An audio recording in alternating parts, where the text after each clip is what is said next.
I stood at the edge of that swamp on a Tuesday morning in September 1992, watching my career sink into the mud. The Caterpillar 3, 7.5 excavator, 60 tons of yellow steel, worth more than most houses in Clayton County, Iowa, sat buried to its cab in black muck that smelled like death and failure.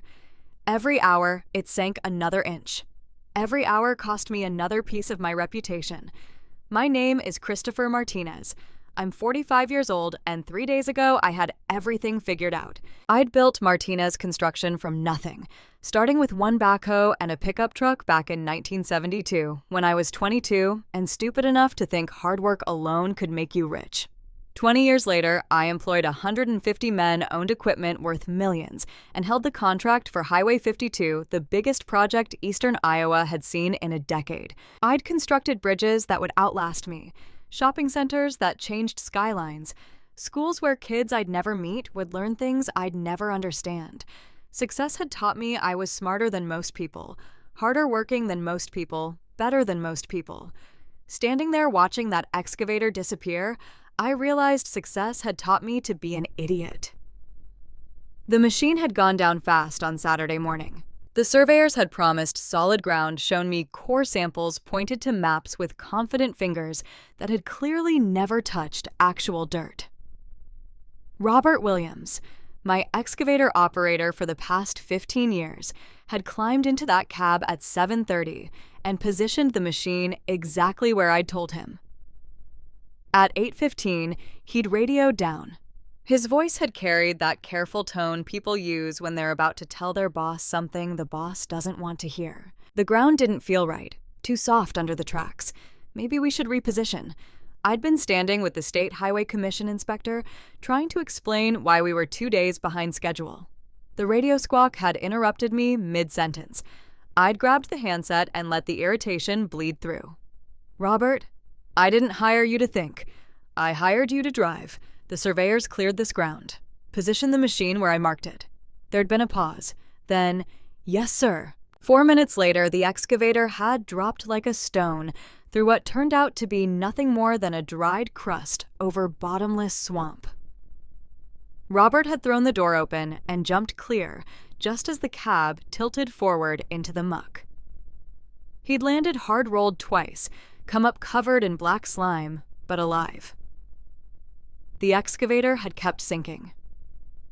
Now it was Tuesday. Robert hadn't said a word to me in 3 days. He showed up every morning, stood with the crew, watched the failed rescue attempts with eyes that held something worse than anger. Disappointment, the kind you reserve for people you'd once respected. My wife Patricia had that same look now. I'd seen it flash across her face when I came home late again last night, saw it linger when I sat at the kitchen table with paperwork instead of talking to her, saw it harden into something permanent when I snapped at her for asking about the excavator. Our daughter Amanda had called from Iowa City on Sunday night. She was 20 years old, a junior at the university, and we'd spoken maybe 4 times in the past 6 months. She'd heard about the stuck excavator through some small-town gossip chain that moved faster than phone lines. Her voice had carried concern, mixed with something that sounded like vindication. "Dad, are you okay?" I told her I was fine. I'd told her not to worry. I'd gotten off the phone as quickly as possible because I couldn't stand the way she'd paused before believing me. The first day I'd tried brute force. 2 Caterpillar D 8 bulldozers, each worth $400,000, each capable of moving small mountains. We'd chained them to the stuck excavator at first light Sunday morning. The chains had groaned. The bulldozers had dug in tracks, churning engines screaming. For 30 seconds, I'd let myself hope. Then the chains had started to slip. The bulldozers had lost traction in the soft ground at the swamp's edge. One of the chains had snapped with a sound like a gunshot, whipping back across the construction site so fast, we'd all had to dive for cover. The excavator hadn't budged. By noon on Sunday, it had sunk another 2 inches. I'd stood there in the September heat, sweat running down my back, and felt the first real whisper of fear. This wasn't supposed to happen. I had modern equipment. I had engineering degrees on my crew. I had 20 years of experience solving problems that would have stopped lesser men. but the swamp didn't care about my resume. Day 2, I'd called in specialists. A recovery company out of Des Moines with a reputation for handling impossible situations. They'd arrived Monday morning with a truck-mounted 50-ton winch and enough confidence to make me feel better for about an hour. We'd driven steel anchors into solid ground half a mile from the swamp's edge. We'd run steel cable rated for loads that should have lifted the excavator clear. The winch operator had been a lean guy named Gary Thompson, 62 years old, with forearms like iron and eyes that had seen everything. He'd checked the cable tension 3 times before engaging the winch. The cable had gone taut with a singing sound that made my teeth ache. The excavator had groaned. Metal had stressed. For 15 seconds, nothing had happened except the cable stretching thinner and the winch motor screaming. Then the anchor had ripped out of the ground steel posts and concrete chunks flying like shrapnel. We'd all hit the dirt again. When I'd looked up, the excavator had settled another 6 inches deeper. Water had started seeping into the cab. Gary had stood up, dusted off his jeans, and shaken his head. That machine's sitting on nothing but muck going down forever. You need a different approach. I'd asked him what approach. He'd shrugged. That's above my pay grade. I pull things out. I don't perform miracles. The recovery truck had driven away around 3 in the afternoon. I'd sat in my pickup until sunset staring at that yellow metal slowly disappearing, doing math that made my stomach hurt. $20,000 a day in delay costs. Another $20,000 in equipment rental for the failed rescue attempts. The State Highway Commission breathing down my neck about deadlines. Insurance that wouldn't cover operator error, and every lawyer I'd talked to agreed that driving into a swamp counted as operator error even when the surveyors had cleared the ground. Patricia had been in the kitchen when I'd gotten home Monday night.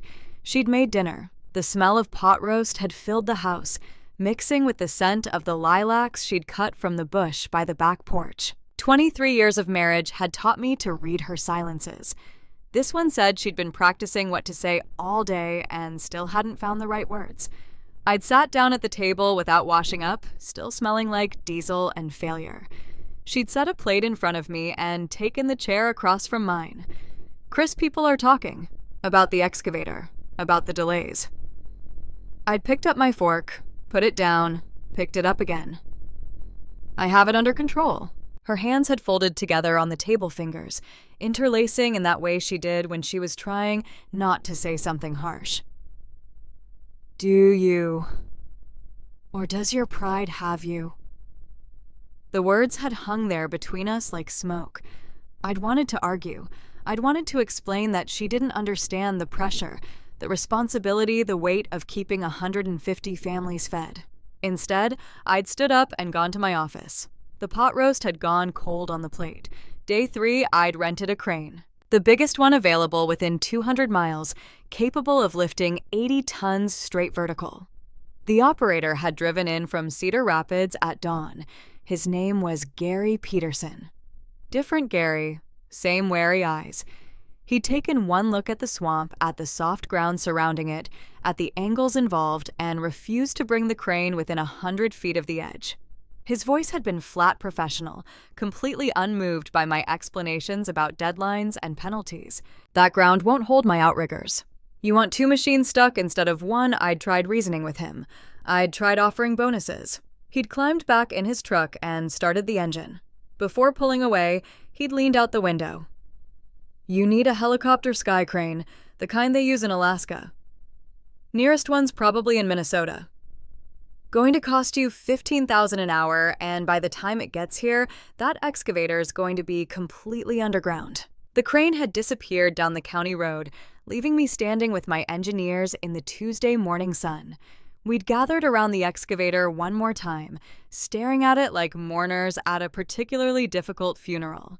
Dave Patterson, my senior engineer, had run the numbers. A helicopter sky crane would take 3 days minimum to arrange, cost at least $50,000 just to mobilize, and might not even work if the excavator had sunk too deep by the time it arrived. We could try draining the swamp, but it was fed by an underground spring and would take a month and $1 million we didn't have. Someone had mentioned insurance again. I'd laughed, but it had come out bitter and sharp. Insurance doesn't cover mistakes. And according to every policy I held, ignoring an operator's warning about ground stability counted as a mistake. The engineers had fallen quiet. We'd run out of options. We'd run out of ideas. We'd run out of everything except the slow, grinding certainty that I was about to lose more than just an excavator. That's when I'd heard the tractor. An old John Deere paint faded to a color somewhere between green and gray had appeared at the edge of the construction site. It had moved with the unhurried pace of something that had nowhere important to be and all day to get there. The engine had made that particular rattle that comes from decades of use and minimal maintenance. The whole crew had turned to watch because anything was more interesting than staring at our failure. The man who'd climbed down from that tractor had looked like he'd been assembled from spare parts of rural Iowa. 73 years old, maybe older. Face weathered to the point where sun and wind had carved permanent lines that mapped out a lifetime of outdoor work. Overalls that had been washed so many times, the blue had faded to almost white. Boots caked with mud that had dried in layers, archaeological evidence of previous farm work. Hands that looked like they'd been forged from iron and leather. He'd walked over to where I stood with my engineers taking his time, studying the excavator with eyes that didn't miss details. When he'd gotten close enough to talk without shouting, he'd stopped and nodded once. "Morning, I'm George Anderson. Farm the land that borders your site to the north. 400 acres. Been there 50 years. Thought I might be able to help." My first thought had been, here comes another genius with obvious advice. My second thought had been, I don't have time for this. My third thought had been the one I'd said out loud. The site's closed to visitors. Insurance liability. George Anderson hadn't moved. His eyes had held mine with the patient certainty of someone who'd outwait a stubborn fence post. "I'm not a visitor. I'm your neighbor, and I can see your problem from my north field. That excavator's been sinking 3 days now." One of my engineers had coughed.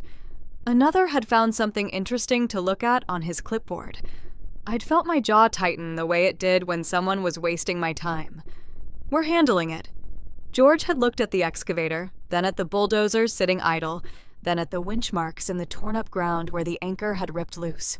His expression hadn't changed. "Doesn't look handled to me. Looks stuck." The sun had been directly overhead that particular September heat that comes when summer's dying, but hasn't admitted it yet.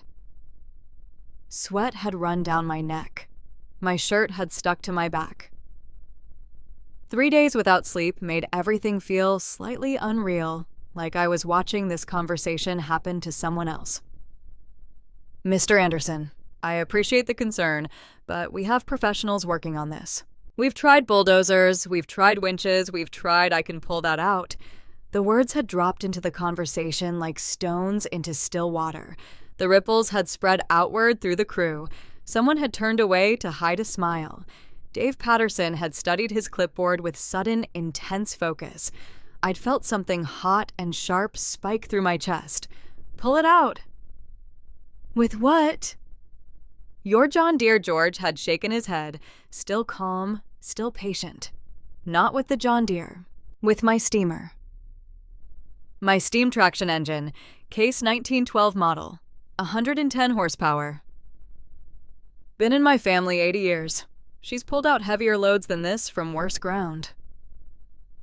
The laughter had started small, just one guy in the back of the crew trying to stifle it. Then another had joined. Within seconds, half my men had been chuckling. I'd felt my face heat up. Not from embarrassment, but from anger at having my time wasted by some old farmer with his antique machinery while my career sank into the mud. "A steam tractor from 1912. You want to pull out my $600,000 excavator with a museum piece that's older than my grandfather." George's expression hadn't flickered. "That's right. Same principle as any other pull. Torque and traction. My steamer's got both." I looked at him. Really looked. At the worn overalls and the calloused hands and the tractor that probably leaked oil in 3 places. At everything my 20 years of success had taught me to dismiss. The words had come out sharper than I'd intended, edged with 3 days of frustration and fear. "Mr. Anderson, can I call you Grandpa? Let me explain something. I've got bulldozers that make more horsepower than your entire farm. They couldn't move that excavator an inch." What makes you think some antique is going to do better? George had finally shown something other than patience. His eyes had narrowed just slightly, and when he'd spoken, his voice had carried a quiet certainty that somehow made it harder to ignore than if he'd shouted. "Your machines make horsepower. Mine makes torque. There's a difference." One of my engineers, a kid fresh out of Iowa State with a degree in mechanical engineering, had made a sound that might have been a laugh. I'd felt the situation sliding toward farce. The crew was watching now, waiting to see how I'd handle this. "Enlighten me, Grandpa. Tell me about torque." George's gaze had swept across the stuck excavator, the failed rescue equipment, the torn-up ground. When he'd spoken again, his voice had carried the weight of someone explaining something obvious to someone determined not to understand. Horsepower is how fast you can do work. Torque is how much work you can do. Your bulldozers spin fast, but they can't grip. They're designed for pushing dirt on solid ground, not pulling dead weight out of a swamp. They hit resistance. Their wheels spin the computer cuts, power to protect the transmission. My steamer was designed to pull threshing machines through muddy fields all day long. 6-foot drive wheels with steel cleats, weighs 22 tons herself. No computer to tell her when to quit. She doesn't spin. She grips. The explanation had been clear, logical, and completely irrelevant. I'd built my company on modern technology and proven methods. This wasn't 1912. We had hydraulics and GPS and engineering software that could calculate load stress down to the pound. What we didn't have was time for old men with old machines. This is adorable, really, but I've got a real problem here, and I don't have time for... "You've had 3 days. George's voice had cut through mine without raising volume. "You've tried bulldozers. You've tried winches. You've tried a crane that wouldn't even get close. You're losing $20,000 a day in delays. You're out of options, and you know it." He'd paused, letting that truth settle. I'd felt it land like a punch to the gut, because he was right. We were out of options. We were out of time. We were out of everything except desperation. "I'm not charging you anything." George had continued, voice still level, still patient. "If it doesn't work, you've lost nothing but an hour of your time. If it does work, you can make a donation to the Clayton County Historical Society. They're the ones who helped me restore the engine. They could use the support." My engineers had all found reasons to look elsewhere. The crew had gone quiet. In the distance, I'd heard a crow calling harsh and mocking. The excavator had settled another fraction of an inch with a sound like a sigh. "Fine." The word had come out harder than necessary. "Bring your museum piece. When it falls apart trying to move that excavator, at least it'll give my men something to laugh about." George had nodded once, turned, and walked back to his John Deere with that same unhurried pace. He'd climbed up, started the engine, and driven away. The crew had dispersed conversation, starting up again, returning to the familiar comfort of complaining about problems instead of solving them. Dave Patterson had stayed beside me, watching the tractor disappear down the county road. After a minute, he'd spoken quietly. "Chris, what if he's right?" I'd turned to look at him. Dave was 38, sharp enough to run his own firm if he wanted, loyal enough to stay with mine. The question in his eyes had been genuine. "He's not right. He's an old farmer with an old tractor having old man delusions about the good old days when everything was simpler and better. You think a machine from 1912 is going to do what modern equipment can't?" Dave had shrugged. "I think we're out of options, and I think that old man wasn't trying to sell us anything. He was trying to help." The words had stuck with me through the afternoon. We'd packed up the equipment, sent most of the crew home, posted a night watchman to make sure nobody tried to strip parts off the sinking excavator. I'd driven back to the office and sat in my truck in the parking lot for 20 minutes, unable to make myself go inside and face the paperwork that documented this disaster. My cell phone had rung. Amanda's number. I'd almost let it go to voicemail, but some instinct made me answer. Her voice had been careful. "Dad, I heard about the excavator, about the rescue attempts failing. Are you okay?" The question had opened something in my chest that I'd been keeping sealed shut. For a moment, I'd wanted to tell her everything, about the fear and the failure and the certainty that I was watching everything I'd built crumble. Instead, I'd heard myself use that same professional tone I used with clients. "I'm fine, honey. Don't worry. We'll get it figured out." There'd been a pause. Then, "Dad, when's the last time you actually talked to Mom? Like, really talked?" The question had caught me sideways. "What does that have to do with? When's the last time you listened to anyone?" Amanda's voice had carried something new, something that sounded like she'd been holding it back for years. "You always have the answer. You always know best. But Dad, that excavator's stuck because you didn't listen to your operator. You told me that yourself. I hadn't told her that. Someone else must have." The small-town gossip chain moved faster than I'd thought. "Amanda, I don't need a lecture right now." "No." Her voice had been soft but firm. "You don't need a lecture. You need to stop and actually hear what people are trying to tell you. Mom's been trying to tell you for years that you're drowning in work. I've been trying to tell you I miss having a father who's present. Your operator tried to tell you the ground was wrong. And now some old farmer's trying to tell you he can help. Maybe start listening." She'd hung up before I could respond. I'd sat there in the truck phone, still pressed to my ear, listening to dead air and feeling something crack open inside my chest. That night, Patricia had been in bed when I'd gotten home. Not asleep, I could tell by her breathing. Just lying there in the dark, waiting to see if I'd try to talk or go straight to my office like I had the past 3 nights. I'd stood in the doorway, one hand on the frame, words gathering in my throat. "Pat, I'm sorry. For what?" Her voice had been quiet coming from the darkness. For all of it. For not seeing you. For not hearing you. For making you invisible in our own marriage. She'd turned on the bedside lamp. The soft light had caught her face, showing the lines that came from 43 years of living and 23 years of being married to a man who'd chosen work over everything else. Her eyes had been wet. "When did it happen, Chris? When did you become someone I don't recognize?" I'd sat on the edge of the bed, suddenly exhausted in a way that had nothing to do with 3 days without sleep. I don't know. Somewhere between building the company and forgetting why I was building it. Her hand had found mine. We'd sat like that for a long time, not saying anything, just existing in the same space for the first time in months. Eventually, she'd spoken again. "That old farmer who came to the site today? George Anderson. Do you know who he is?" I'd shaken my head. He and his wife Dorothy have been farming north of town for 50 years. They come into the bank where I work. He's quiet, polite, never complains. Last month, he made a donation to the library, $5,000. Just handed the check to the librarian and walked out.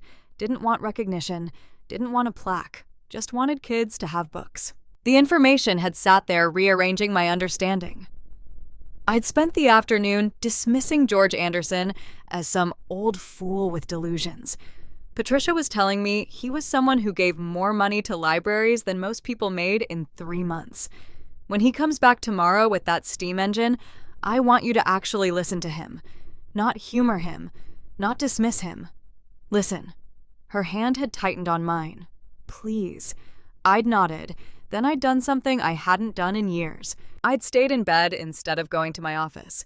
Patricia had turned off the light. We'd lain there in the darkness, not touching, except for our hands, and I'd felt the weight of 3 days pressing down until I couldn't breathe. Sleep hadn't come. Around midnight, I'd given up and gone downstairs. The kitchen had been dark, except for the light over the stove that Patricia always left on. I'd made coffee, sat at the table, and spread out the paperwork that documented this disaster. Contracts with penalty clauses for delays, insurance policies with exceptions for operator error, bank statements showing the equipment loans that still needed to be paid, whether the equipment worked or not. The math had been brutal. 3 more days of delays, and we'd trip the penalty clause. A week and the State Highway Commission could terminate the contract. 2 weeks and Martinez Construction would be hemorrhaging money faster than we could bring it in. I'd built this company over 20 years by being smarter and tougher than the competition. Now I was watching it circle the drain because I'd been too proud to listen when Robert Williams had said the ground felt wrong. Headlights had swept across the kitchen wall around 2 in the morning. A car had pulled into the driveway, idled for a moment, then driven away. Amanda. I'd recognized the sound of her Honda. She'd driven 3 hours from Iowa City in the middle of the night to check on me, then couldn't bring herself to knock on the door. Or maybe she'd just wanted to see if the house was still standing. By dawn, I'd been standing at the kitchen window, watching the sun come up over the cornfields, coffee gone cold in my cup. The excavator would be waiting at the construction site. George Anderson would be coming with his steam engine. My crew would be gathering to watch either a miracle or a farce, and I would be there trying to salvage something from the wreckage of my own arrogance. Patricia had come downstairs at 6, already dressed for her job at the bank. She'd poured herself coffee, stood beside me at the window, and looked out at the same dawn. Whatever happens today, we'll figure it out together. Her voice had carried quiet certainty. You're not alone in this, Chris. You never were. You just stopped letting yourself see it. I'd wanted to respond, but the words had tangled in my throat. Instead, I just nodded and finished my cold coffee and wondered if George Anderson's steam engine was as impossible as it sounded, or if I'd spent 20 years building success on a foundation of believing I knew everything when I actually knew nothing at all.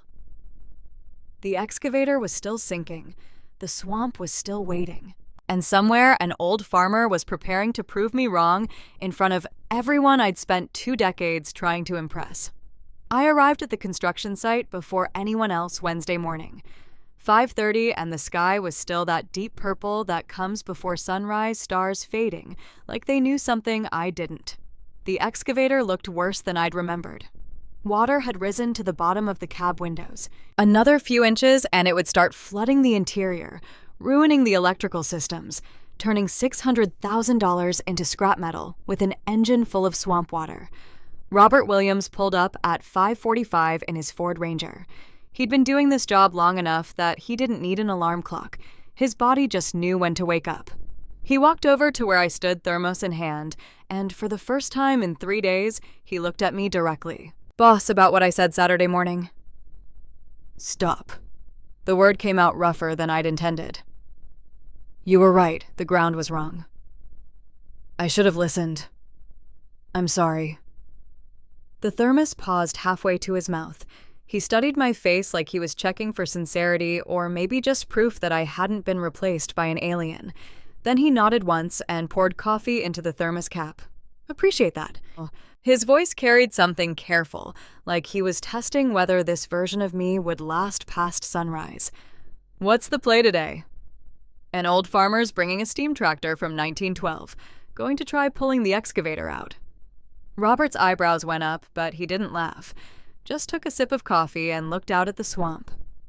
Well, can't do worse than what we've tried.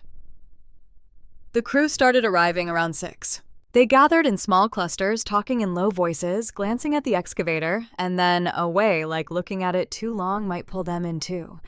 Dave Patterson showed up with a box of donuts from the bakery in town, which meant he thought today was either going to be very good or very bad, and wanted to market either way.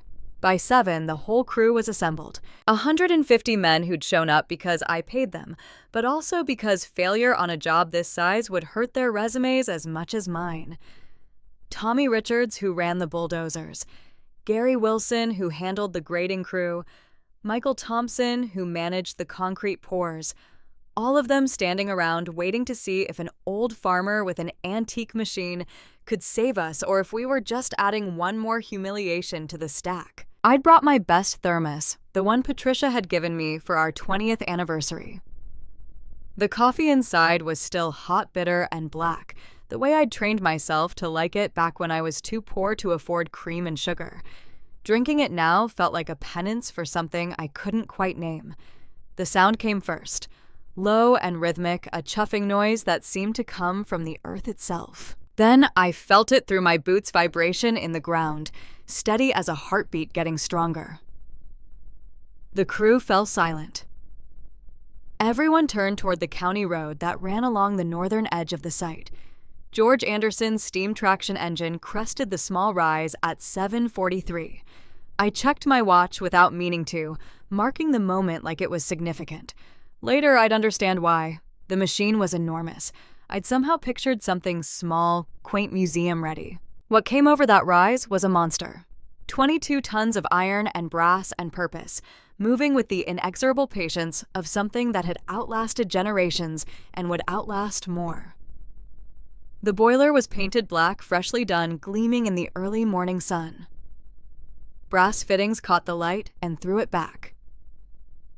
The drive wheels stood 6 feet tall, studded with steel cleats that bit into the gravel road with each rotation, leaving marks like prehistoric tracks. Black smoke rose from the stack in organized pulses.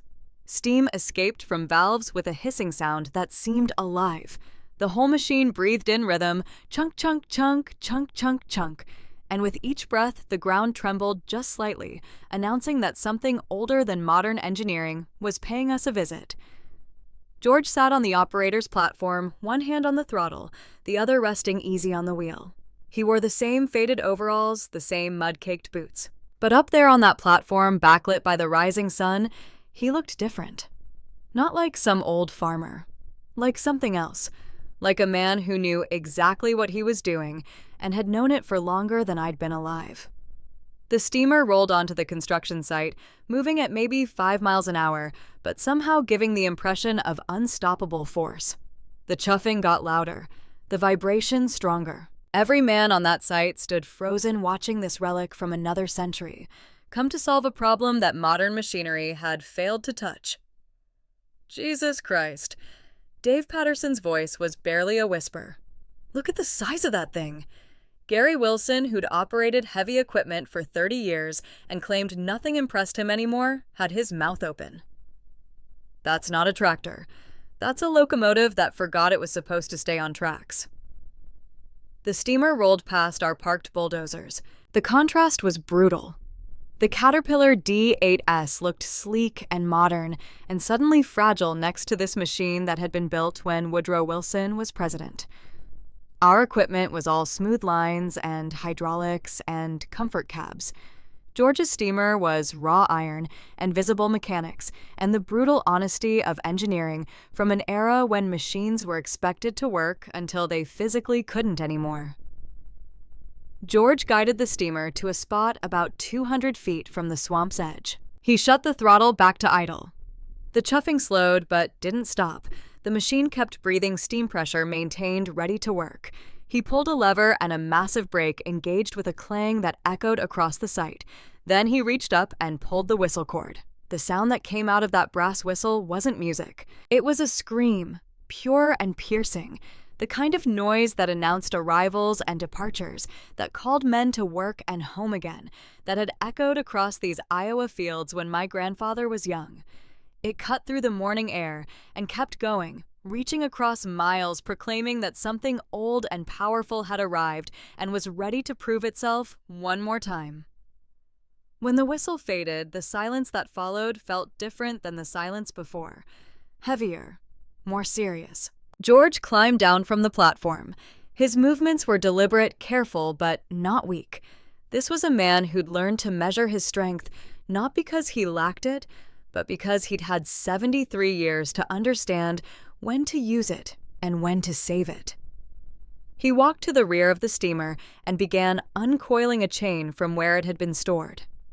The chain, was a thing of brutal simplicity. Each link was as thick as my wrist, forged from steel that had been made before planned obsolescence became a business model.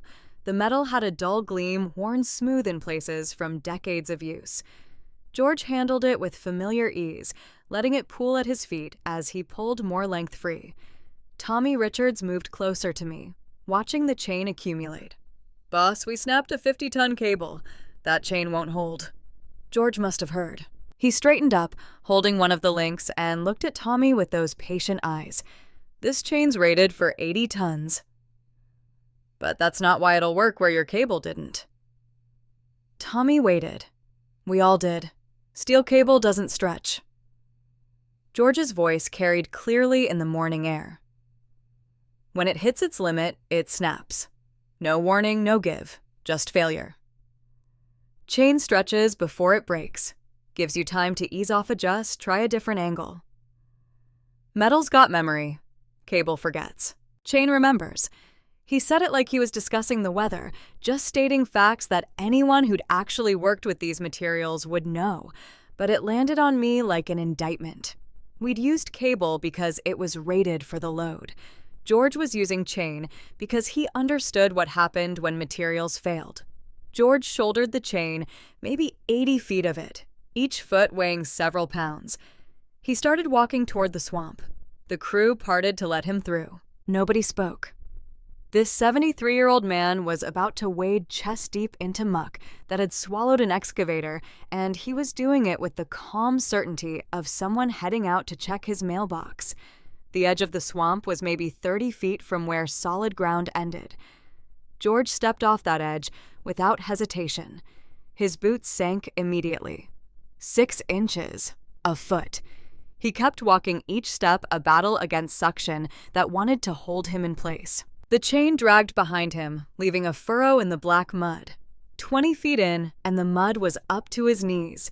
He didn't slow down, didn't look back, just kept pushing forward, one deliberate step at a time, breathing steady, focused entirely on reaching the excavator. Dave Patterson moved up beside me. "We should be helping him." The words stuck in my throat because I knew he was right, but I also knew George hadn't asked for help, and something about the way he moved suggested this was his task alone. Not pride, something else. A statement being made with every step. 30 feet and the mud reached George's waist. The chain was completely submerged now, invisible below the surface. He'd covered maybe 40 feet total and had another 60 to go. The mathematics of it seemed impossible. A man in his 70s crossing a swamp, carrying a chain that probably weighed more than some of my crew members. 50 feet in, and the excavator was close enough that George could reach out and touch it. The mud had reached his chest. Each breath looked like work, but his face showed nothing except concentration. He positioned himself at the front of the excavator, studying the frame, looking for the right attachment point. The crew watched in absolute silence. Even the guys who'd been joking around earlier had gone quiet. What we were witnessing wasn't a rescue attempt. It was a demonstration of something we'd forgotten existed, the willingness to do difficult physical labor, without complaint, without shortcuts, without anything except the work itself and the knowledge that it needed doing. George hooked the chain to a mounting point on the excavator's frame. He tested it, pulling hard, weight shifted back, checking that the connection would hold under stress. Satisfied, he turned and began the walk back. Coming out was harder than going in. Every step meant breaking suction, pulling against mud that had settled around him. His breathing got heavier. Halfway back, he stopped chest heaving, and for the first time, I saw strain on his face. He stood there for 30 seconds, resting, gathering strength. Robert Williams started forward. "I'm helping him." Before I could respond, Robert was moving toward the swamp's edge. He got 10 feet in before the mud grabbed him. George saw him coming and shook his head. "Stay there, son. I'm fine. Just catching my breath." Robert stopped but didn't back out. Just stood there in the mud, ready to move if needed, and something about that, about my operator being willing to risk getting stuck himself to help an old man he'd met once, made my throat tight.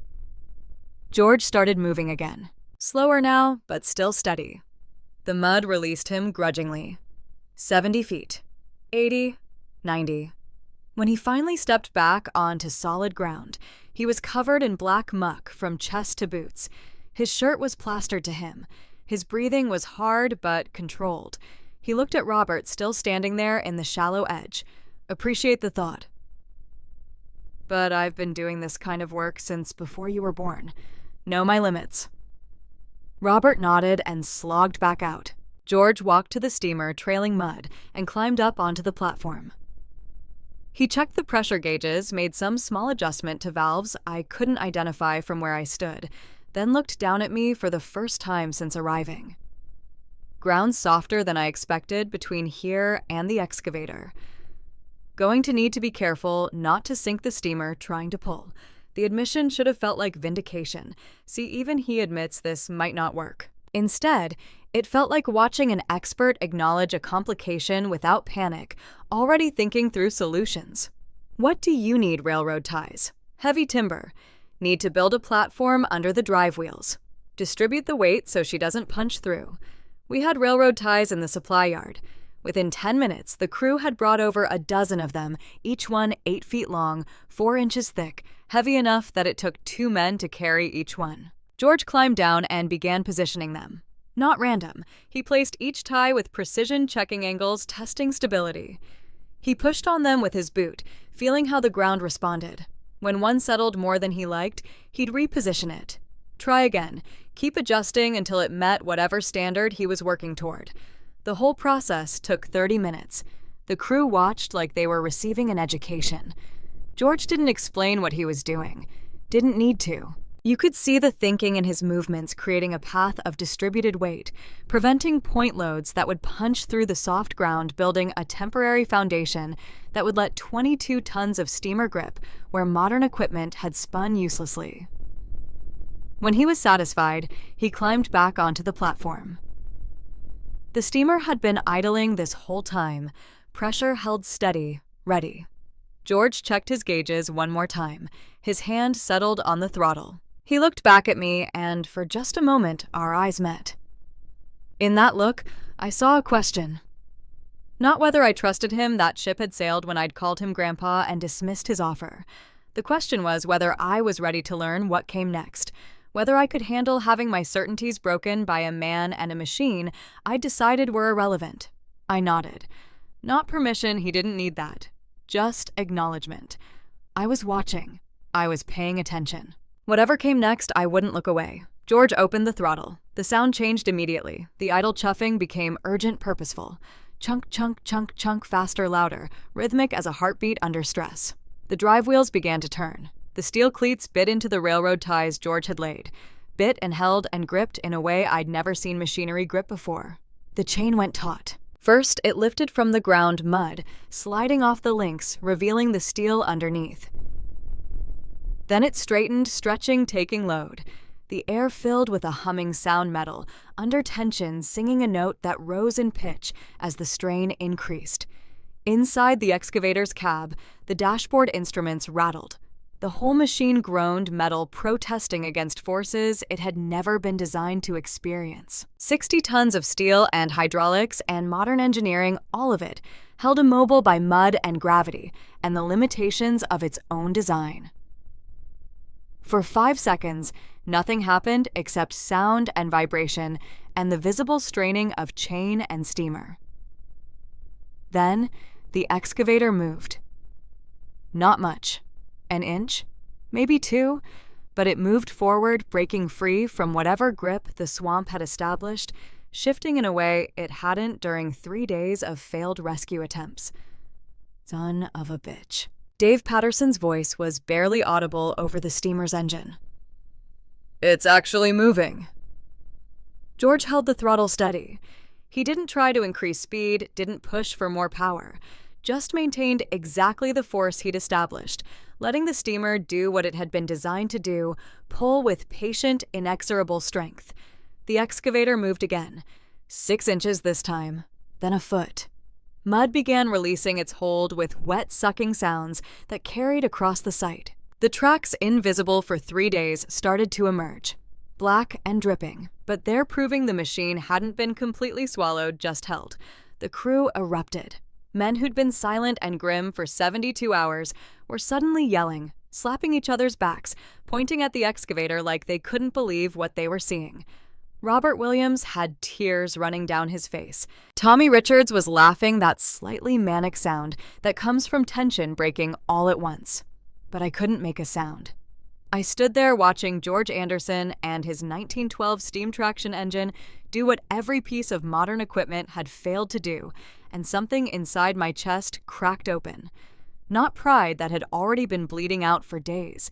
This was something deeper. The foundation I'd built my entire adult life, on the certainty that modern was better, that technology solved everything, that experience from the past was just nostalgia without value. All of it was wrong. 20 years I'd been building Martinez Construction on the premise that I knew better than the old-timers, better than the previous generation, better than anyone who couldn't keep up with progress. And here was a man using a machine, older than sliced bread, pulling out equipment I'd been certain was lost, doing it with methods that hadn't changed since before my father was born. The excavator kept coming. 10 feet, 20, the steamer's wheels never stopped gripping. The chain never slipped. George's hands on the throttle never wavered. This wasn't luck. This wasn't a miracle. This was expertise, pure and simple, applied by someone who'd taken the time to actually understand torque and traction and the physics of pulling instead of just assuming horsepower would solve everything. 30 feet, and the excavator's cab broke free of the waterline. Swamp water poured out of every opening, black and foul. 40 feet, and the tracks were completely visible, still turning slowly, their own weight helping now instead of hindering. 50 feet, and the excavator was rising, literally lifting out of the hole it had carved, emerging like something prehistoric being born from ancient mud. The crew's noise had gotten louder. Men were running alongside the excavator, staying clear of the chain, but close enough to witness, to be part of this moment that would become the story they'd tell for the rest of their careers. The time an old farmer with a steam tractor from 1912 did what all their modern equipment couldn't. I noticed details with the strange clarity that comes from shock. The way sunlight caught the brass fittings on the steamer, the texture of rust on the excavator's tracks, the expression on George's face, not triumph, not satisfaction, just focused concentration. He was still working. This wasn't over. The machine was out of the swamp, but not safe yet. George kept pulling. 75 feet from the swamp's edge. 100. The ground was solid here, no risk of the excavator settling back into soft earth. Only when they'd reached 120 feet did George ease back on the throttle. The steamer's chuffing slowed. The drive wheels stopped turning. He set the brake with that same solid clang, and the whole machine went still, except for the breathing steam pressure maintained, ready to work again if needed, but resting now. Then George reached up and pulled the whistle cord. The sound that came out this time was different than the arrival blast. Higher, longer, more complex. It rose and fell and rose again, echoing across the Iowa flatland, reaching toward clouds and horizon and the edges of what was possible. A sound of triumph from an era when whistles announced everything that mattered. The start of work, the end of shifts, arrivals and departures, victories and defeats. The crew went wild. Men were hugging, jumping, pumping fists at the sky. Someone had started chanting George's name. Others picked it up until 50 voices were calling out for this old farmer who'd just embarrassed $150,000 worth of rescue equipment. I couldn't move, couldn't speak, could barely breathe. The implications were crushing me. Every decision I'd made for 20 years, every time I'd dismissed someone's advice because they were older or seemed outdated. Every moment I'd chosen technology over experience, all of it was being revealed as arrogance, masquerading as progress. Robert Williams appeared beside me. His face was still wet, but he was smiling. Really smiling for the first time since Saturday. "Boss, you okay?" The question was genuine. He could see something was wrong with me, even as everything was going right around us. I tried to answer, but the words wouldn't come. What could I say? that I'd just watched my worldview destroyed by a man I'd called Grandpa, that every certainty I'd used to navigate my career had just been proven hollow. Patricia's voice echoed in my memory. "Or does your pride have you?" Yes, the answer was yes. Pride had owned me, had shaped every decision, until I couldn't tell the difference between confidence and arrogance anymore. George climbed down from the steamer, moving carefully, mud still caked on his clothes. The crew surrounded him, hands reaching out to shake his voices, overlapping with thanks and amazement, and questions about how he'd known it would work. He accepted their gratitude with the same patient grace he'd shown everything else, answering questions, simply not making speeches, just a man who'd done a job and was ready to move on to whatever came next. I made myself walk over. The crew parted to let me through. Up close, George looked tired. Not exhausted, but worn in the way that comes from significant physical effort at an age when that effort costs more than it used to. His eyes met mine, and I saw no judgment there. No, I told you so. Just the same patient regard he'd shown from the beginning. My mouth was dry. My hands were shaking slightly, though whether from exhaustion or something else I couldn't say. The words I'd practiced in my head all dissolved. What came out was simpler than I'd planned and truer than I'd intended. I was wrong. 3 words. They hung in the air between us. Around us, the crew was still celebrating, but suddenly it felt like George and I were the only people on that construction site. About everything. I kept going, the words coming faster, now spilling out. About dismissing you. About calling you Grandpa. About thinking modern equipment was the only answer. About not listening to Robert when he said the ground was wrong. About building my whole career on the assumption that I knew better than everyone else. My voice cracked on the last part. George's expression didn't change, but something in his eyes softened. You knew your steamer could do this. I gestured at the excavator, now sitting safe on solid ground. You knew it, and I laughed at you. Why? How did I know? Yes? George looked back at his steamer, still breathing steam, still ready despite having just performed what my engineers would have calculated as impossible. When he spoke, his voice carried that same teaching quality I'd heard when he explained about chain versus cable. My grandfather bought this machine in 1912, paid $3,200 for it, which was more than most farms cost. Used it for 20 years pulling threshing machines through mud that would have swallowed teams of horses. He used to tell me that modern machines were built for speed, but his steamer was built for work.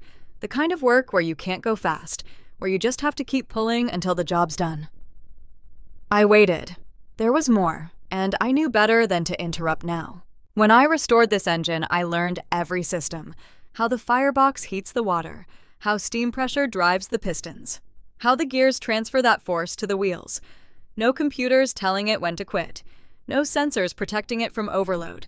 Just pressure and steel and a man who knows how to read the machine, who knows when to push and when to ease back. He paused, studying my face like he was deciding how much truth I could handle. Your bulldozers have more horsepower than my steamer. That's a fact, but horsepower isn't what you needed. You needed torque, raw pulling power delivered slow and steady. You needed wheels that grip instead of spin. You needed a machine that doesn't know when to quit because it doesn't have a computer telling it to protect itself. The words landed like physical blows. Everything he was saying was obvious once stated, but I'd never thought it through. Never considered that maybe modern safety features and computer controls could be limitations in certain situations. Your equipment is designed to protect itself. George continued, patient as granite. When it senses too much load, it backs off. When the wheels start to slip, the computer cuts power. That's smart engineering for most situations, but it also means there's a limit to what those machines will do. They'll work up to a point, and then they'll stop. They won't destroy themselves trying. And your steamer. My steamer doesn't know any better. Small smile now, the first I'd seen from him. It just pulls. If I tell it to pull until something breaks, it'll pull until something breaks. The only computer is me, and I know when to stop and when to keep going. The simplicity of it was devastating. He'd just articulated in 30 seconds What I'd spent 20 years failing to understand, that wisdom wasn't about having the best equipment. It was about knowing when to use what. About recognizing that sometimes the answer to a modern problem was older than modern thinking. Dave Patterson had moved close enough to hear the conversation. He spoke carefully, like he was testing whether this moment could handle a question. "Mr. Anderson, with all respect, how did you know the steamer wouldn't sink trying to pull?" "Our ground assessment said anything heavy would just punch through." George nodded like the question deserved serious answer. "Felt it when I walked the chain out. Mud's deep, but there's solid clay 4, maybe 5 feet down. I could tell by how my boots sank. The steamer's heavy, but she spreads that weight across those 6-foot drive wheels. And with the railroad ties distributing the load even more, she wasn't going to punch through to where the excavator was sitting." Dave's expression went through several changes as he processed that. "You assessed the soil stability by feel. Walking through it. Been farming this land 50 years. George's voice carried no boast, just statement. "You learn to read ground the way you learn to read faces. Some knowledge doesn't come from surveys and core samples. Comes from putting your boots in the dirt and paying attention to what it tells you." The celebration around us had started to die down. Reality was setting in. There was still work to do, an excavator to inspect for damage, cleanup to handle. But nobody wanted to break this moment, this conversation that felt like it was teaching us something we hadn't known we needed to learn. I thought about Patricia, about Amanda, about all the people I'd stopped listening to because I was certain I knew better. About Robert Williams warning me the ground felt wrong and me dismissing him because the surveyors had cleared it. About George offering to help and me laughing because what could an old farmer possibly know that I didn't? The question that came out next surprised me because I hadn't known I was going to ask it. "How much do I owe you?" George shook his head. "Told you yesterday. Donation to the Historical Society. Whatever you think is fair." I spent $70,000 the last 3 days on failed rescue attempts. My voice was steady now, the shakiness gone. "How about 10,000? For the first time, George looked surprised. "That's more money than they've ever seen. They're a small organization just trying to preserve some local history. Then, they're about to get their best year ever." I pulled out my phone, made a call to my accountant, authorized the transfer. George watched with an expression I couldn't quite read. When I hung up, he extended his hand. I took it. His grip was firm, calloused, the handshake of someone who'd spent decades doing real physical work. "Thank you." The words felt inadequate, but they were all I had.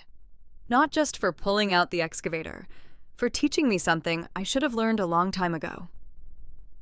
"What's that?" That experience matters. That old doesn't mean obsolete. That asking for help isn't weakness. That I don't know everything and never did. George held my gaze for a long moment. Then he nodded once and released my hand. "Most people forget. They go back to their normal patterns, back to thinking they know best. But I don't think you will. How do you know? Because you're standing here admitting you were wrong in front of your whole crew." His eyes swept across the men gathered around us. "That takes more courage than pulling an excavator out of a swamp. Pride's easy to build and hard to put down. You just put yours down in public. That means something." The crew had gone quiet again, listening. Robert Williams nodded slightly.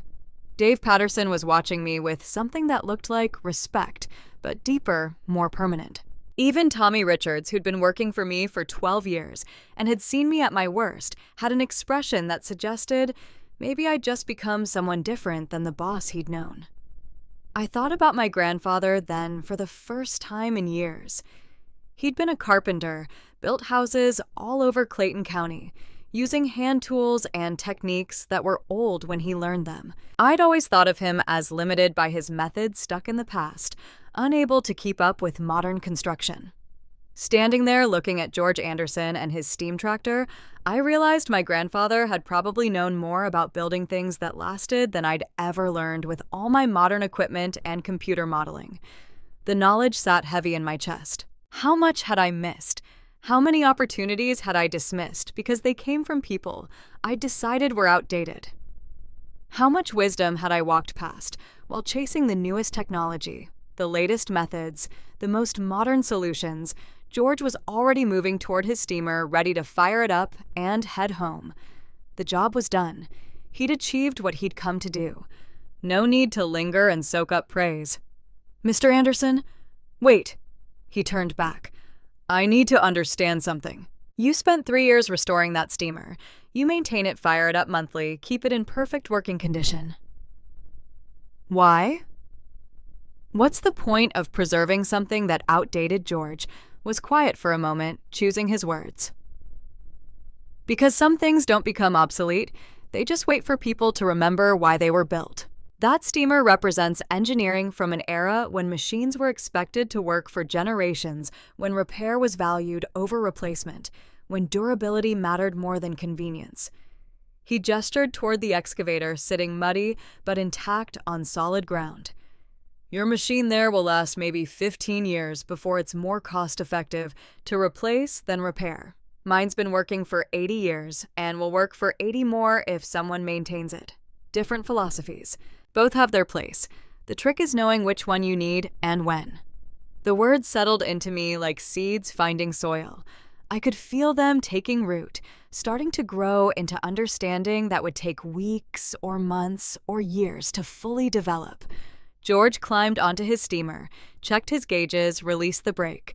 The machine came alive again, that rhythmic breathing that sounded almost organic. He looked down at me one last time.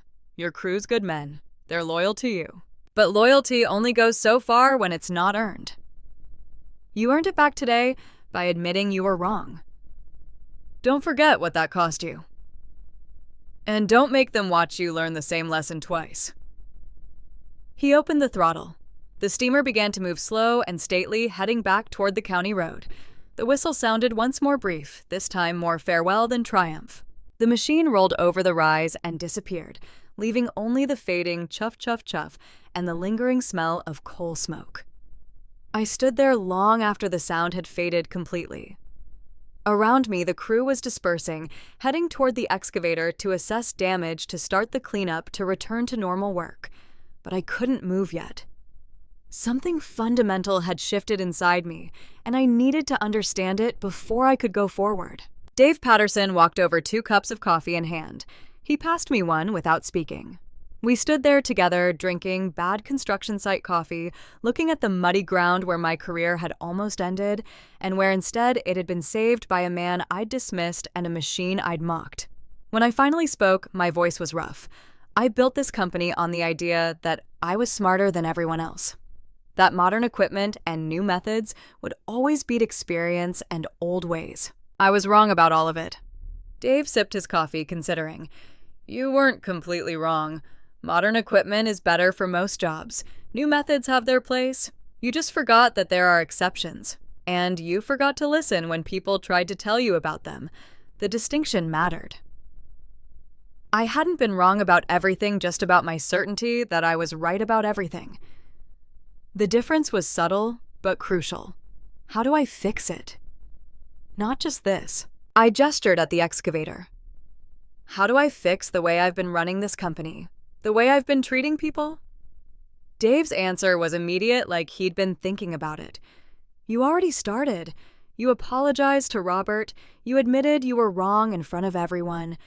Now you just have to keep doing that. Listen more. Assume less. Ask for input instead of giving orders. Treat experience like it has value instead of treating it like it's outdated. Simple advice. Devastatingly hard to implement. 20 years of habits would have to be unlearned. 20 years of pride would have to be dismantled piece by piece. But George Anderson had shown me it was possible. He'd taken a machine that everyone thought was obsolete and proven its worth through patient demonstration. Maybe I could do the same with myself. My phone buzzed. Text from Patricia. "Heard the excavator's out. You okay? I stared at the message at those 3 words that carried so much more than their simple meaning. She was asking if I was physically safe, but also if I was emotionally intact, if this experience had broken something in me that couldn't be repaired, or if it had broken something that needed breaking. I typed back, "Coming home early tonight. We need to talk. Really talk." The response came quickly, "I'll be here." I drove to the Anderson farm the next morning before sunrise. Sleep had been impossible. Patricia and I had talked until midnight, the kind of conversation we hadn't had in years. Real words about real problems instead of the careful distance we'd learned to maintain. She'd cried when I told her everything I'd realized standing there watching that excavator emerge from the swamp.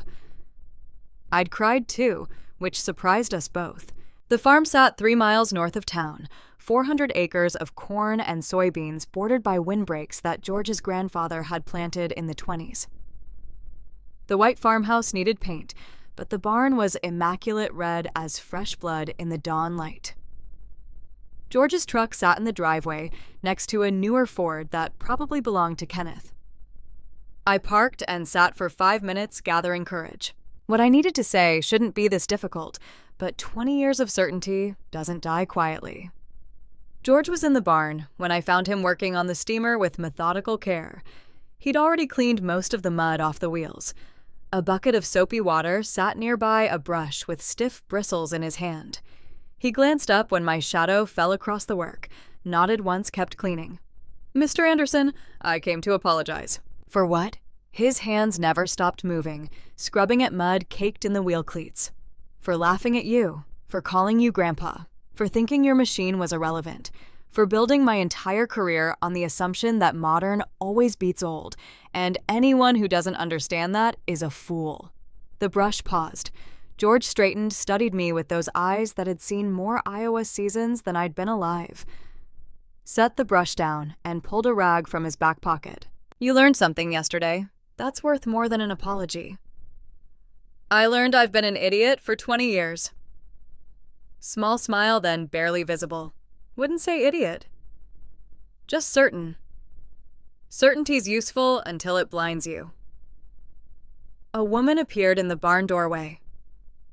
71 years old, silver hair pulled back, hands that showed decades of farm work despite their careful movement. Dorothy Anderson, George's wife. I'd seen her around town, but never really noticed her the way you don't notice people you've decided aren't important. "George, breakfast is ready." She looked at me. "Mr. Martinez, you're welcome to join us if you haven't eaten." The invitation caught me off guard. I didn't deserve their hospitality after how I'd treated George, but refusing felt like cowardice. "I'd like that." "Thank you." The kitchen smelled like coffee and bacon, and something baking that turned out to be homemade biscuits. Dorothy moved around the space with practiced efficiency, setting plates, pouring coffee, managing 3 things at once with the ease of someone who'd been doing it for 50 years. Kenneth came in from the back bedroom, hair wet from a shower, and shook my hand without the wariness I'd expected. "Dad told me about yesterday. Good to see that excavator out." We sat around the table, the 4 of us, and for the first time in my adult life, I felt like the student in a room full of teachers. The food was simple, but perfect eggs cooked just right. Bacon, crispy biscuits that melted against butter. Real food prepared by someone who cared about the process. Dorothy spoke first, voice carrying gentle steel. "My husband told me you apologized. That takes character, especially in front of your crew. I should have listened from the start." "Yes?" She met my eyes directly. "You should have, but you didn't, and that's the most common human failing there is. The question isn't whether you failed. It's what you do after." George sipped his coffee, watching the conversation, like a man content to let his wife handle the talking. I realized with sudden clarity that this was probably how their partnership worked. George handled the machinery, Dorothy handled the humans, both supporting each other in ways I'd never thought to look for. "What did you learn?" She asked it simply, but the weight behind the question was enormous.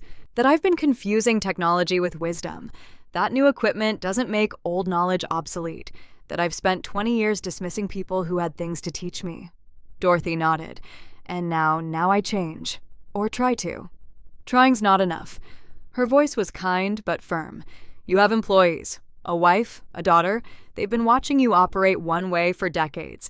They won't believe change until they see it sustained. One day of humility doesn't undo 20 years of pride. The words landed like hammer strikes. She was right. Yesterday I'd learned a lesson, but lessons don't mean anything until they become practice habit, the foundation you build on, instead of just words you say. How do I do that? Listen more than you talk. Ask questions instead of giving orders. Treat every person like they might know something valuable, even if they're covered in mud and driving equipment from before you were born. George's quiet voice joined in. Your excavator operator, Robert Williams. He's been doing that job for 15 years. Probably knows things about ground conditions that your surveyors with their degrees will never understand. Start asking him. I already apologized to him. Good start. George set down his coffee cup. Now make it permanent. Change how you run your company so that apology means something beyond just words. We talked for another hour. Dorothy asked about Patricia and Amanda with genuine interest, listening to my halting explanations of how I'd let those relationships erode. She offered no platitudes, just practical advice about rebuilding trust through consistent action. George talked about the steamer's maintenance schedule, how he approached problem solving, how his grandfather had taught him to think about machinery as partnership rather than ownership. Kenneth shared stories about learning to farm from his father, about the patience required to work with living things instead of just machines. When I finally stood to leave, I pulled out my checkbook. George shook his head. Already told you. Donation to the Historical Society. I know. I wrote the check anyway. $10,000. Handed it to Dorothy instead of George for the Historical Society, and I'll make the same donation every year. Part of Martinez Construction's community support budget. Dorothy looked at the check, then at me. This is more than we discussed. It's less than the lesson was worth. George walked me to my truck. The September morning had warmed sun climbing toward noon, everything gold and green and temporarily perfect. He stopped beside the driver's door, one hand resting on the truck bed. Your company's got good bones, Christopher. Good men, solid reputation, strong client base. But bones aren't enough. Need wisdom to guide strength. Otherwise, you just build things without understanding why they stand or fall. How do I get that wisdom? Same way I got it. Listen to people older than you. Learn from people different than you. Stop assuming modern answers are the only answers. And maybe most important, teach it forward. When you learn something, don't hoard it. Pass it on. The words echoed what Dorothy had said, what Patricia had been trying to tell me for years, what Amanda had shouted over the phone. The message was consistent because the truth was simple. I'd just been too proud to hear it. Driving back into town, I made 3 phone calls. First to Dave Patterson, scheduling a full management meeting for Monday, where we discussed changing how Martinez Construction operated. Second to the State Highway Commission, explaining what had happened and requesting a deadline extension based on circumstances beyond our control. They agreed with surprising grace. Apparently the story of the steamer rescue had already reached them. Third to Amanda at Iowa City. Honey, it's Dad. Can we talk? There was a pause, suspicion clear even through phone silence. Is something wrong, O? Yes, everything's been wrong for a long time, and I need to tell you about it. We talked for 40 minutes. I told her about the excavator, about George Anderson, about the steamer rescue, about realizing I'd become someone I didn't recognize, and neither did the people who loved me. She listened without interrupting, which was generous, considering how many times I'd interrupted her over the years. When I finished, her voice was thick. Dad, I've been waiting to hear you say something like this since I was 16.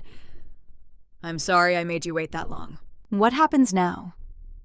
Now I try to be better, and I need your help. My help. Come home this weekend, not just to visit, to work with me. I want you to see the company, meet the crew, understand what I do so you can tell me where I'm failing. Fresh eyes, honest assessment. She agreed, voice careful with hope. I hung up and realized my hands were shaking. Fear and relief mixed together until I couldn't separate them. Monday morning, I gathered every supervisor at Martinez Construction. 23 men at the conference room, some who'd been with me since the beginning, others who'd joined recently. I stood at the head of the table and told them everything.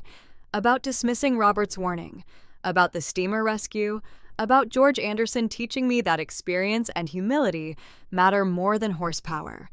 Things change starting today. My voice was steady now, the shakiness gone. We implement a new policy. Before any major decision, we consult the operators and foremen who will actually do the work. Not just tell them what to do, ask them what they think. Their experience counts. Their concerns get heard. And if someone like Robert Williams says the ground feels wrong, we stop and investigate instead of pushing forward. Dave Patterson spoke up. That might slow some projects. Probably. But it'll prevent disasters. And it'll show our people we value their knowledge instead of just their labor. The meeting ran 2 hours. We restructured communication protocols, established regular check-ins, created channels for workers to raise concerns without fear of dismissal. Some supervisors resisted change, always faces resistance, but most of them leaned in, especially the older guys who'd been biting their tongues for years. Robert Williams caught me after the meeting. "Boss, appreciate what you said in there. I meant every word." "I know, that's what scares me." His face was serious. Change is hard. Sustaining change is harder. 2 weeks from now, when you're stressed and behind schedule, you going to remember this meeting, or you going to slip back to old habits? Fair question. I don't know, but I'm asking you to hold me accountable. If I slip, tell me. Don't let me become who I was last week. He nodded slowly. Deal. Patricia noticed the difference immediately. I came home at 6 instead of 9, sat down for dinner, instead of working through it, asked about her day, and actually listened to the answer. The first night she watched me with cautious hope. The second night with tentative belief. By the end of the week, something had shifted in her eyes. Friday evening, she set down her fork halfway through dinner. Who are you? And what did you do with my husband? I'm trying to be the man I should have been all along. Her hand found mine across the table. I've missed you, Chris. The real you. The one I married before success turned you into someone else. I've missed you too. I've missed us. Amanda came home that weekend. She walked through the construction office, met the crew, observed how we ran the site. Saturday night, she sat with Patricia and me in the living room, notebook in hand, pages filled with observations. Dad, your guys respect you. That's clear. But they're also afraid of you. When you ask questions, they give you the answers they think you want, instead of the truth they actually believe. The words stung, but I'd asked for honesty. Keep going. You need to prove the change is real. Not through words, through consequences. Next time someone disagrees with you, take their advice publicly. Show the crew that disagreement doesn't equal disloyalty. She was right. 2 weeks later, when Tommy Richards questioned my timeline on a concrete pour, I stopped the whole site meeting and asked him to explain his concerns. He did. Weather forecast showed rain pour, needed another day to cure properly. I adjusted the schedule in front of everyone and thanked him for catching what I'd missed. The shift in crew dynamics was immediate. People started speaking up.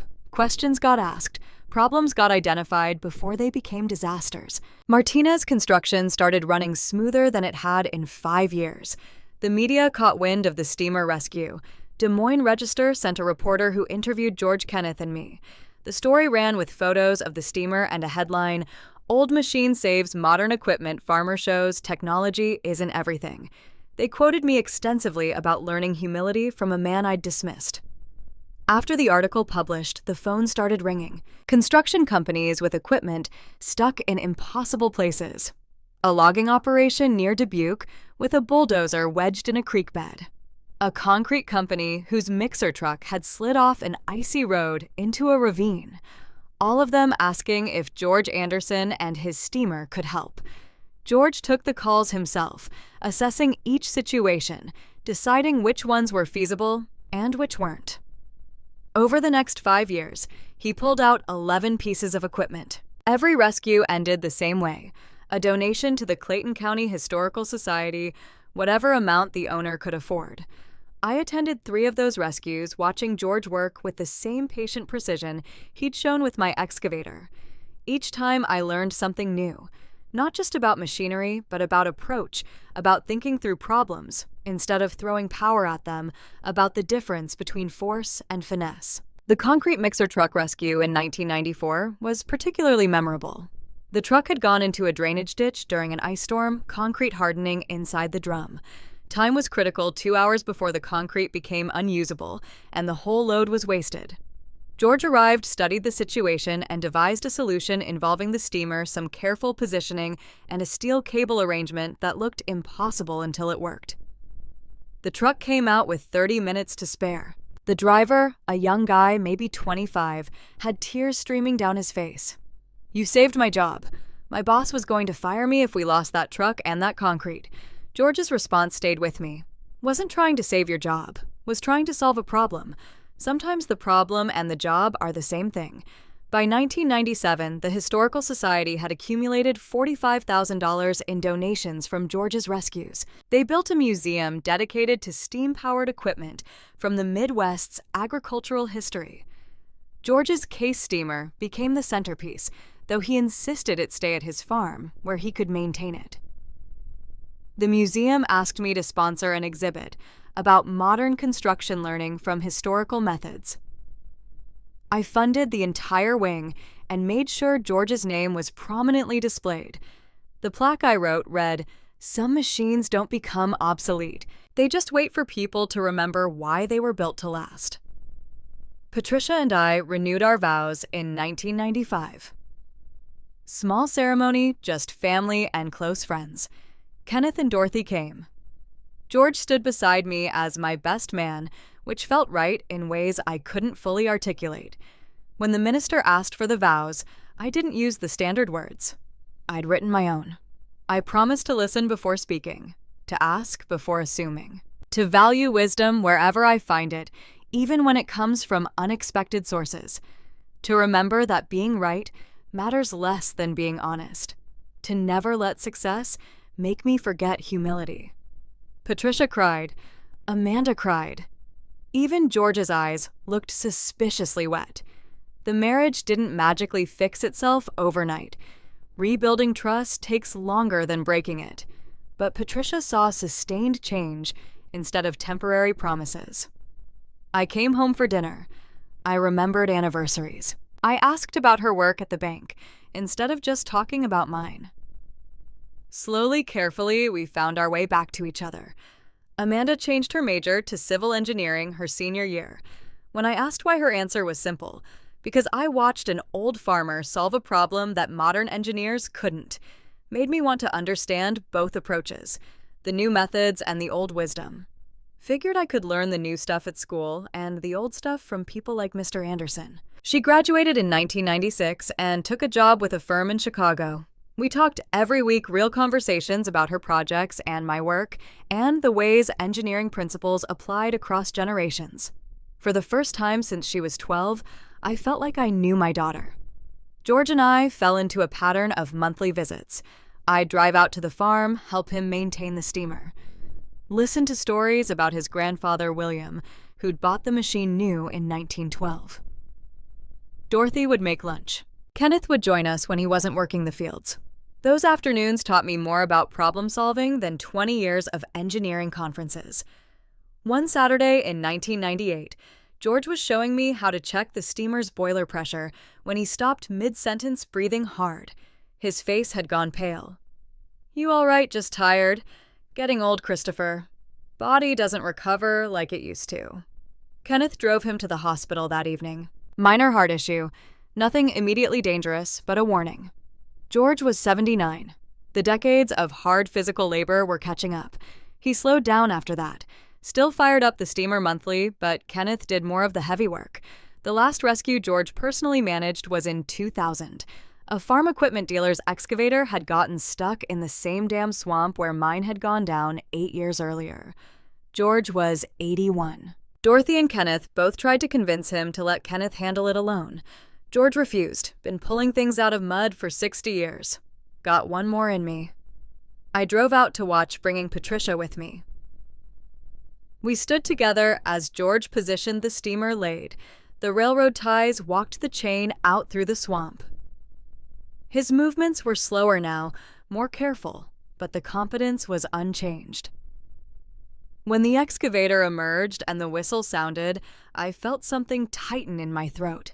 This was probably the last time I'd see George do this work. After the rescue, he sat on the steamer platform, breathing heavy face, showing the strain. I climbed up beside him. "You okay?" Getting old. His voice was tired but content. Getting old but still got it done. You proved that today. Didn't prove anything. Just did what needed doing. He looked at me, then really looked. You've changed, Christopher. Past 8 years, you've become someone different. Someone better. I had help. A stubborn old farmer who wouldn't let me stay stupid. That farmer learned from his grandfather, who learned from his father. Wisdom doesn't die if you pass it forward. I'm trying. I know, that's what matters. His hand rested on the throttle fingers, tracing metal, worn smooth by decades of use. This machine will outlast both of us. Kenneth will keep her running. Maybe his daughter Rebecca after him. But the machine's not what's important. It's what the machine teaches, that work done right endures, that patience matters, that sometimes the old ways still work better than anything new we've invented. September 2001. George Anderson died in his sleep on the farmhouse porch. 82 years old, coffee cup still in his hand, small smile on his face, like he'd seen something pleasant in those last moments. Kenneth found him at dawn and called me before calling anyone else. I drove out immediately. Patricia came with me. We sat with Dorothy in the kitchen while Kenneth made arrangements. Dorothy didn't cry, just held her coffee and looked out the window at the barn where the steamer sat. 54 years we were married. Her voice was steady, controlled. I don't know how to be without him. You won't have to. Patricia's hand covered Dorothy's. We're here, all of us. The funeral was the largest Clayton County had seen in decades.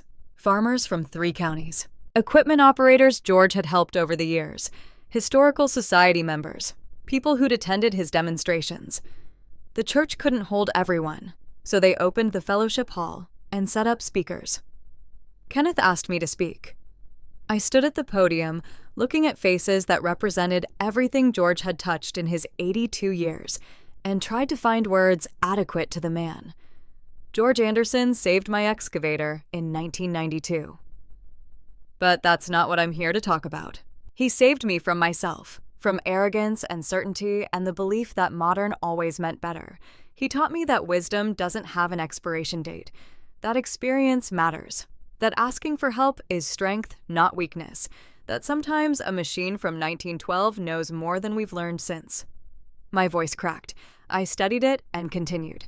He was a better man than I'll ever be, but I'm spending the rest of my life trying to reach the standard he set. Not through what he said, but through what he did. Patient work, sustained effort. The quiet dignity of knowing your value without needing to announce it. After the service, Kenneth fired up the steamer and drove it slowly past the church. The whistle sounded long, mournful, echoing across fields George had farmed for 50 years. The sound carried grief and respect and farewell all braided together. I stood with Patricia and Amanda, watching that machine roll past, and understood something I'd missed before. George hadn't saved my excavator to prove anything.